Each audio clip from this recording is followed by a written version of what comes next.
Hi, Michelle and Rufus. It's Andrew from Maison.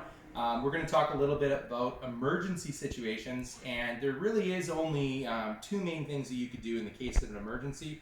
Emergencies would be in the case of a flood, or in the case of any kind of like fire where you wanted to isolate things.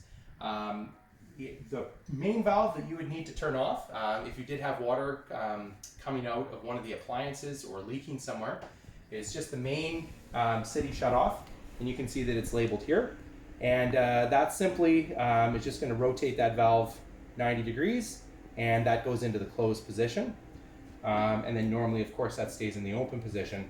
The other tip that I would give you if you ever did have any kind of leak is close this valve here and then just go to the nearest tap, probably one of your bathrooms there, and open up the water. And what that's going to do is it's going to depressurize the whole system, and all the water will go out into the sink as opposed to going out where the leak is.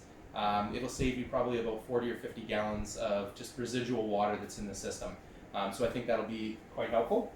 So we're going to put this back to the open position here.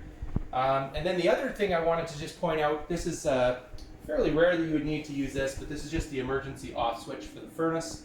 When you push this down to off here, it's going to shut off all the power to the furnace.